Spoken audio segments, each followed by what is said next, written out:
Well, today's topic is rectifier.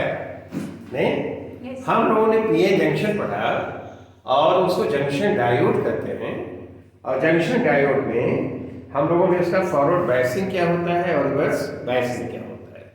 उसमें हमने देखा कि आइडियल जंक्शन डायोड है और फॉरवर्ड बायस्ड है, वो कंडक्ट करता है, Yes, sir. ठीक है ना।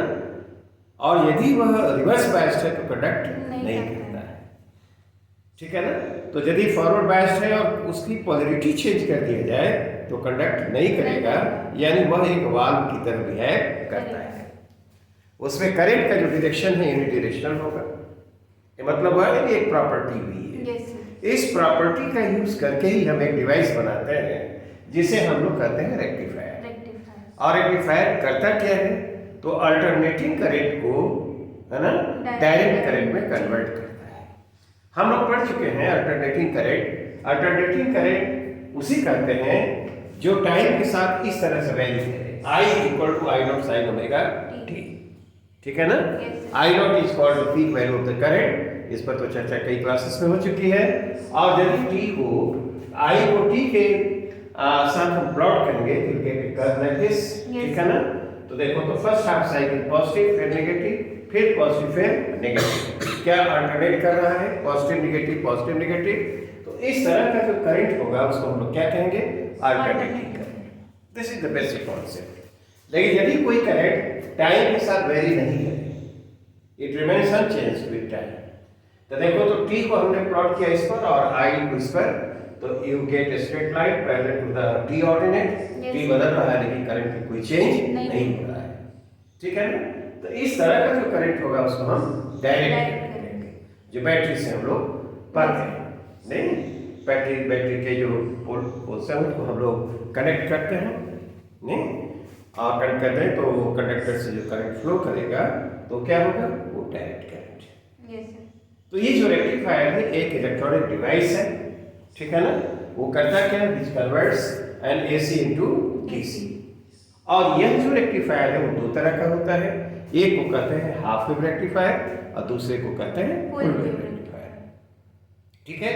अलग अलग देखते हैं कि जो हाफ वेव रेक्टिफायर और फुल वेव रेक्टिफायर है उसका सर्किट डायग्राम क्या होगा, उसका फंक्शन क्या होगा, और फिर देखेंगे कि एक कंप्लीट पीरियड पर दोनों का एवरेज वैल्यू क्या होना चाहिए, राइट, ठीक है ना। तो पहले देखते हैं half wave rectifier. Well, half wave rectifier के लिए हम लोग ये सर्किट डायग्राम यहाँ पर देख रहे हैं। देखो, इसमें होता सर्किट डायग्राम में होता है, यहाँ पर एक कॉइल है, ठीक, Yes, sir. और ये दूसरा कॉइल है, they are near to each other. इस कॉइल को हम प्राइमरी कॉइल कहते हैं और इसको क्या कहते हैं, सेकेंडरी कॉइल कहते हैं। जो प्राइमरी कॉइल के जो एंड्स हैं they are connected to the AC source. AC source हमने इसको कनेक्ट किया है। और यहाँ पर देखो डी जो है ये आइडियल जंक्शन डायोड है। आइडियल जंक्शन डायोड जब कहें तो उसका मतलब है कि जब फॉरवर्ड बायस्ड है तब कंडक्ट करेगा और जब रिवर्स बायस्ड है तो कंडक्ट नहीं करेगा। उसके बाद देखो, ये प्राइमरी कॉइल और सेकेंडरी कॉइल तो बता ही दिया, ये जंक्शन डायोड। और आर यह रेसिस्टेंस, जिसको हम लोग सर्किट में एक स्पेशल नाम देते हैं, load resistance across which direct current is obtained. तो दीज आर द एलिमेंट्स, और डायग्राम को बना दिया। ऐसे होता है सर्किट डायग्राम इसके। अब ये देखते हैं कि इसका ऑपरेशन क्या, ये काम कैसे करता है। हमने इसको एसी सोर्स से यहाँ पर कनेक्ट किया है, ठीक है ना। तो ये जो प्राइमरी कॉइल है, क्या उसमें एसी करंट होगा, और जब एसी करंट होगा तो वह I naught sine omega t की तरह वेरी करेगा, ठीक है ना। इसके due to the magnetic effect of current, इसके आसपास नियर टू दिस क्या मैग्नेटिक फील्ड होगा, और मैग्नेटिक फील्ड होगा तो यह उसके नजदीकी है, तो क्या इससे मैग्नेटिक फ्लक्स गुजरेगा। Yes, sir. Magnetic flux will pass through the secondary coil. और टाइम प्राइमरी कॉइल में जो करंट है वो टाइम के साथ चेंज कर रहा है, तो ये ऑब्वियस है कि सेकेंडरी कॉइल से होकर गुजरने वाला जो मैग्नेटिक फ्लक्स है दैट विल चेंज। जब मैग्नेटिक फ्लक्स टाइम के साथ चेंज कर रहा है तब क्या होगा, EMF will be induced Yes. in the secondary coil. और इस फेनोमेनन को हम लोग क्या म्यूचुअल इंडक्शन कहते हैं। Yes sir. This is well known to you. तो म्यूचुअल इंडक्शन के कारण सेकेंडरी कॉइल में ईएमएफ क्या होगा, इंड्यूस्ड होगा। वह जो इंड्यूस्ड ईएमएफ ई है वह टाइम के साथ इस तरह से वैरी करेगा, ठीक है ना। साइनसॉइडल टाइम को इस पर प्लॉट किया और ई को इस पर प्लॉट किया। This is the induced EMF in the secondary coil and this is induced due to mutual induction. ठीक, और म्यूचुअल इंडक्शन क्या है उसको हम लोगों ने सीखा ही है और अभी मैंने बता भी दिया। तो टाइम टी के साथ इसका जो वेरिएशन है इंड्यूस्ड ईएमएफ का ऐसे होगा।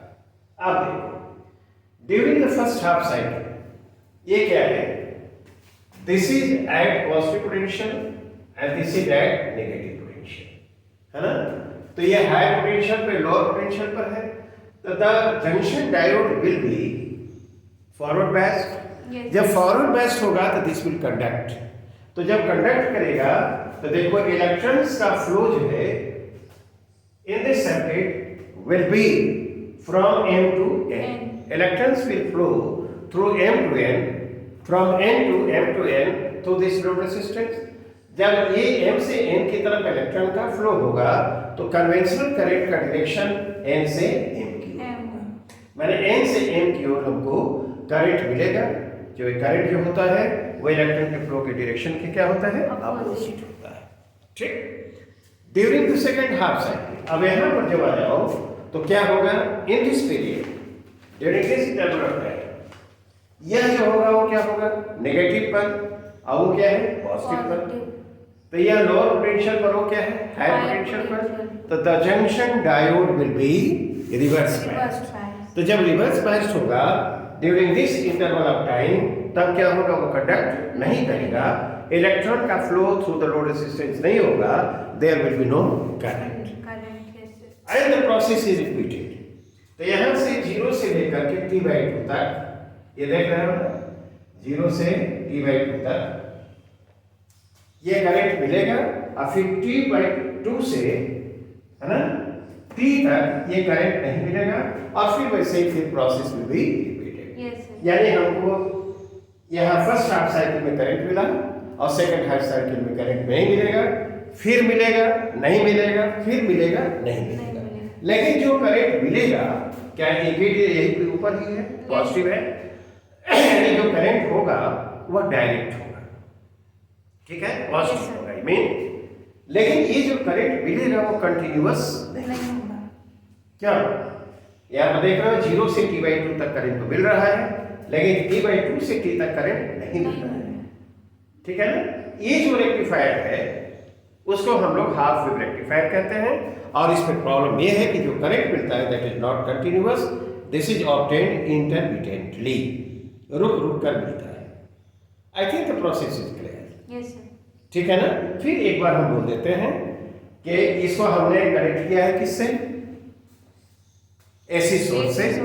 म्यूचुअल इंडक्शन के कारण सेकेंडरी कॉइल में ईएमएफ इंड्यूस होता है और जो इंड्यूस्ड ईएमएफ है टाइम के साथ इस तरह से वेरी करता है।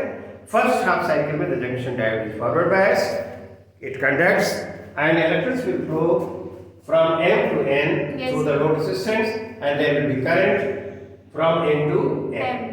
In the next half cycle, this is act as reverse. हाँ, reverse bias, और जो reverse bias होगा तो it will not conduct, electrons will not flow and we will not obtain current. ठीक है ना, and the process is repeated.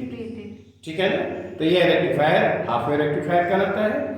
Direct current तो मिलेगा लेकिन the current obtained will not be continuous, है ना। ऑब्टेन्ड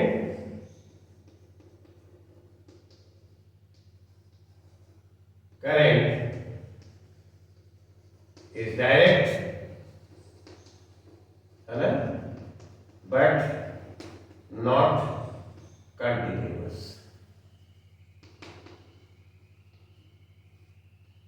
ठीक है ना। It is obtained intermittently. अब हम लोग देखते हैं ये जो करंट हमको मिल रहा है इसका एक कंप्लीट पीरियड पर एवरेज वैल्यू क्या है। Let us see the average value of the current on a complete period.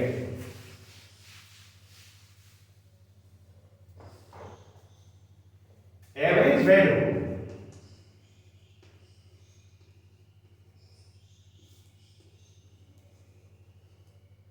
of the direct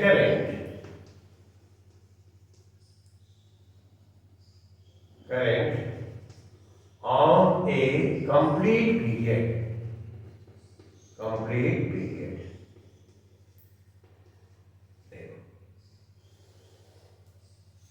इसको आई बार कहेंगे तो इंटीग्रेशन आई नॉट साइन ओमेगा टी और डी और डिवाइडेड बाई इंटीग्रेशन एक कंप्लीट पीरियड पर हमको लेना है तो टाइम जो होगा ये देखो यही है वो करंट जो हमको मिलेगा।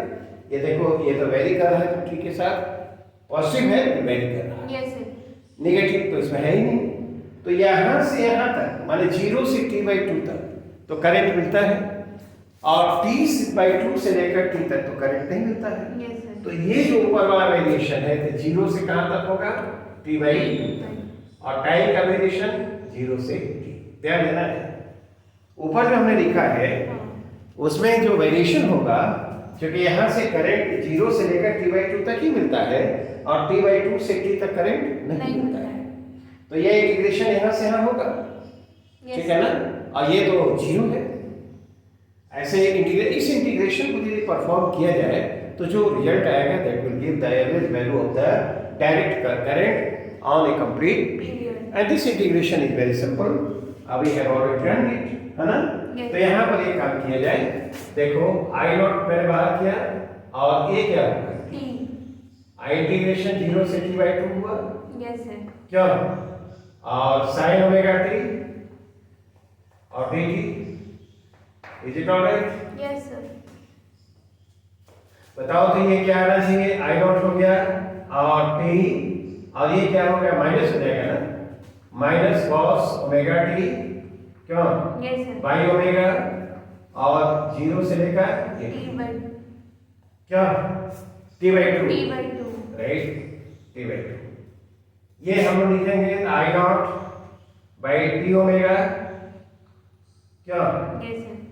और माइनस cos ओमेगा t/2 और माइनस प्लस हो जाएगा और cos 0 कैसा होगा, यस सर। नहीं ये आएगा कितना, ओमेगा टी क्या है 2 पाई, तो 2 पाई है तो ये तो पाई हो जाएगा। यस तो सर। यहाँ पर आई नॉट बाई 2 पाई हुआ, नहीं, और ये जो आएगा माइनस तो प्लस 1 हो जाएगा, हाँ। cos पाई, नहीं, यस सर। cos पाई का value -1 minus Minus plus plus 1 और ये प्लस 1, क्यों, तो ये जो आएगा क्या I naught by pi, yes sir. नहीं, हाँ।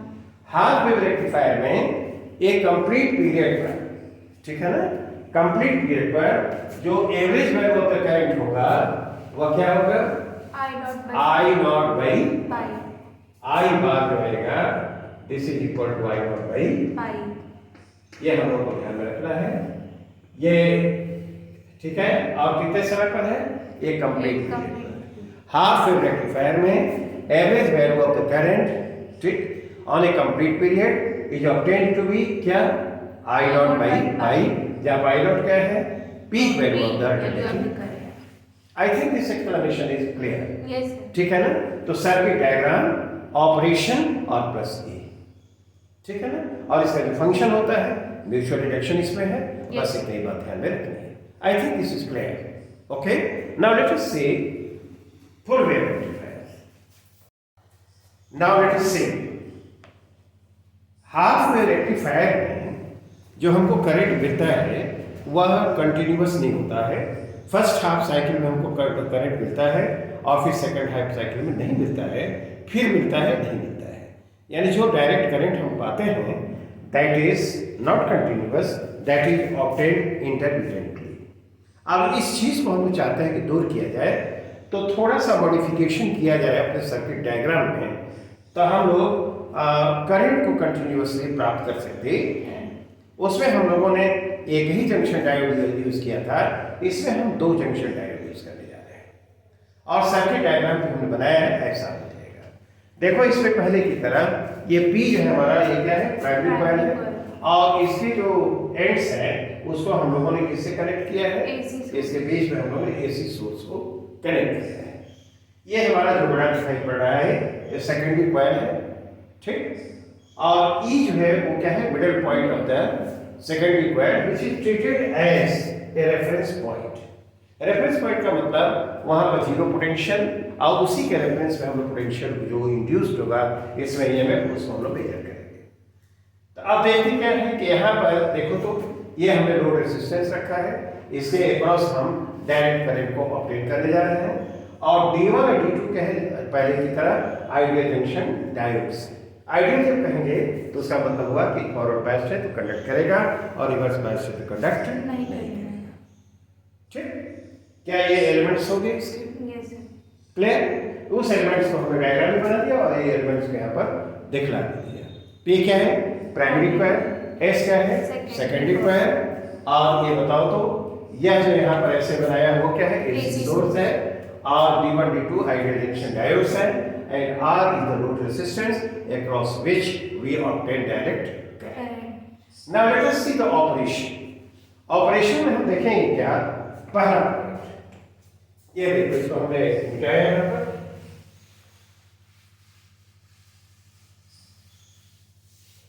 ये कैसे ऑपरेट करता है ऑपरेशन, देखो ये AC सोर्स हमने कनेक्ट किया है, इससे करंट जो जा रहा है वो अल्टरनेटिंग करंट है, टाइम के साथ वेरी करेगा, ठीक। म्यूचुअल इंडक्शन के कारण सेकेंडरी कॉइल में EMF इंड्यूस्ड होगा, जो इंड्यूस्ड EMF होगा वह भी अल्टरनेटिंग होगा, यानी वह जो होगा वो टाइम के साथ ऐसे वेरी करेगा, है ना। देखो फर्स्ट हाफ साइकिल में हम इसको पॉजिटिव दिख रहा है, फिर नेगेटिव, फिर पॉजिटिव। तो सेकेंडरी कॉइल में जो इंड्यूस्ड EMF है that varies with time sinusoidally, and the variation has been shown in this graph for the time. Yes sir. Okay, अब during the first half cycle, during the first half cycle, अब देखो इसमें क्या है, VA potential at this point is greater than VE, and this is greater than VB.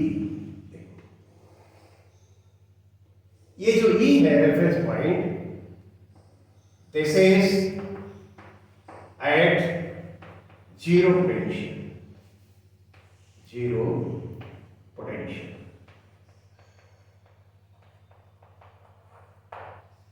तो ये zero potential पर, ये नेगेटिव पोटेंशियल पर, ये पॉजिटिव पोटेंशियल पर। तो देखो तो ये जो एंड हुआ इसका पोटेंशियल और इसका क्या, यह हायर पोटेंशियल पर है, लोअर पोटेंशियल पर है। yes, तो D1 जो होगा वो फॉरवर्ड बायस्ड होगा, और यहाँ पर देखो ये नेगेटिव पोटेंशियल पर है, जीरो पोटेंशियल पर है। तो इसका जो ये N सेक्शन है that will be at higher potential relative to the P section. तो इस पीरियड में क्या होगा कि D1 will be forward biased and D2 will be reverse biased. D1 is forward biased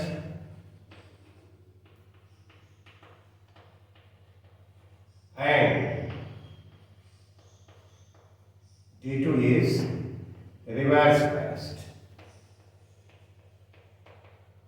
देखो ऐसा है, तो जब ये फॉरवर्ड बायस्ड है तो ये जो कंडक्ट, ये D2 will not conduct, D1 will conduct, electrons will flow through the load resistance from M to N and conventional current will be obtained from N to M। हमको यहाँ पर ये 0 से T/2 तक है ना, ये करंट हमको मिला, ठीक है ये वाला, ठीक है ना। और during the second half cycle अब उसमें क्या होगा, अब देखो उलट जाएगा।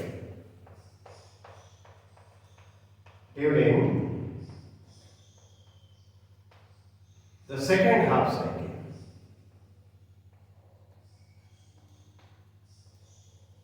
अब देखो ये जो VB है will be greater than VE and this will be greater than V। ये पॉजिटिव पोटेंशियल पर, ये जीरो पर, ये क्या है नेगेटिव, उल्टा हो गया। Yes sir. तो अब ये जब होगा तो ठीक उलट गया, तो ये जो होगा फॉरवर्ड बायस्ड होगा और ये क्या होगा रिवर्स बायस्ड, है ना। तो यहाँ पर D2 will be forward biased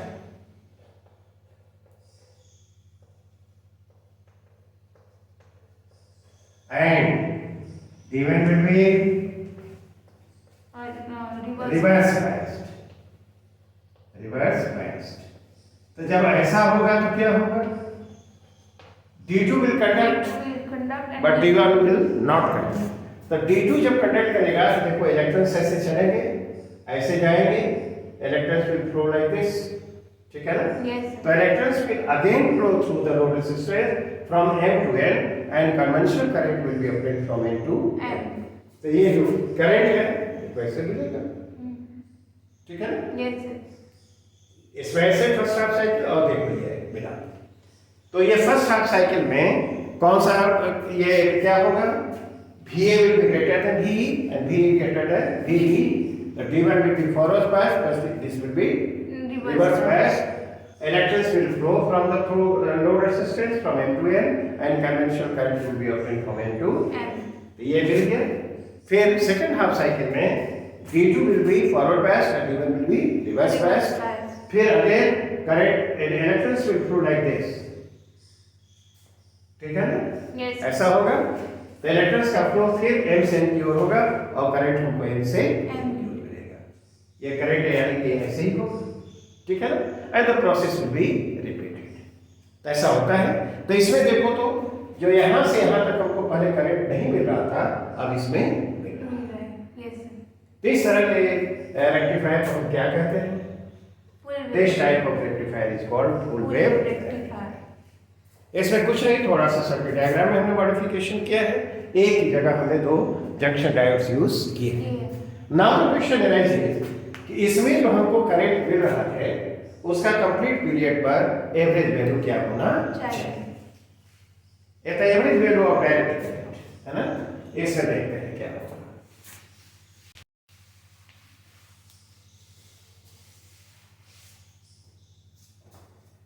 average value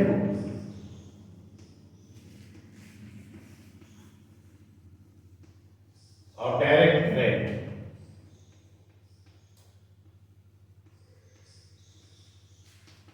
on a complete period।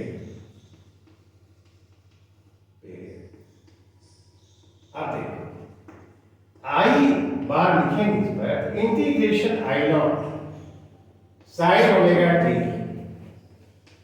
और dt divided by integration dt और टाइम 0 से t तक वेरी करना है। अब इसमें देखो यहाँ पर ये देखना है कि ऊपर वाले का इंटीग्रेशन 0 से t नहीं करना है। 0 से t करोगे तो ये तो ऐसे होता है और फिर सेकंड हाफ साइकिल में तो ऐसे होता है ना, तब तो एवरेज वैल्यू 0 हो जाएगा। ये फर्स्ट हाफ साइकिल में जैसे जितना है उतना ही सेकंड हाफ साइकिल में भी उतना ही करंट हमको मिलेगा। ये करंट पॉजिटिव ही है ना, तो हम ऊपर वाले इंटीग्रेशन को क्या करेंगे, 0 से t बाई 2 नहीं और 2 से मल्टीप्लाई करेंगे। क्या फर्स्ट हाफ साइकिल में जितना उतना ही सेकंड हाफ साइकिल। यस। तो 0 से t बाई 2 और t बाई 2 से t करंट सेम है, तो पूरे के लिए लिखना होगा तो 2 टाइम्स 0 से t बाई 2। यदि हम 0 से t कर देंगे तो इंटीग्रेशन 0 होगा। तो वो तो ऐसे करने पर तो ये जो कर्व आता है वो ऐसे आता है ना। तो फर्स्ट हाफ साइकिल पॉजिटिव और दूसरा नेगेटिव, लेकिन इसमें सेकंड हाफ साइकिल में तो पॉजिटिव ही है। तो 0 से t बाई 2 तक कितना करंट है, t बाई 2 से t तक उतना ही करंट है। तो यहाँ पर हम क्या करेंगे 2 से मल्टीप्लाई। ये इंटीग्रेशन तो हमने किया है, तो इसको करने की कोई जरूरत नहीं है। 2i नॉट अब भाई हम क्या लिखते हैं t और ये इंटीग्रेशन उसका करेंगे तो minus cos omega t by omega क्यों और 0 से क्या t बाई 2, ठीक है। तो 2i नॉट हो गया ये तो नहीं, ओमेगा t 2 पाई होगा और ये जो आएगा हम लोगों का तो minus cos omega t by 2 plus cos 0 आया ना। Yes, तो sir. ये जो वैल्यू आएगा आई नॉट बाई पाई होगा ये तो क्या Yes, sir. ये जो आएगा ये क्या है माइनस कॉस पाई प्लस 1 नहीं Yes, sir. कॉस पाई का वैल्यू माइनस 1 Yes, sir. तो क्या 2 हो जाएगा हाँ. तो 2 आई नॉट बाई Pi. ठीक है ना तो इसके लिए जो एवरेज वैल्यू आएगा वह क्या आना चाहिए 2 I naught by Pi. Full wave rectifier में एक कंप्लीट पीरियड पर जो डायरेक्ट करंट हमको मिलेगा उसका वैल्यू 2 आई नॉट बाई पाई होना चाहिए. आई think this is clear Yes, sir. तो हम लोगों को किस तरह से देखना होगा पहले हम लोगों को सर्किट डायग्राम बनाना होगा उसके ऑपरेशन को समझना होगा ठीक है ना Yes. रिलेटेड कार को जरा उसको एक्सप्लेन करना होगा और this is how we can explain and understand this क्या रेक्टिफायर Rectifier. इसमें जो हम लोगों को करंट मिलेगा वो इंटरमिटेंटली नहीं कंटिन्यूअस Continuous मिलेगा and this is called full wave rectifier Fire. I think this explanation clear that's all for today thank you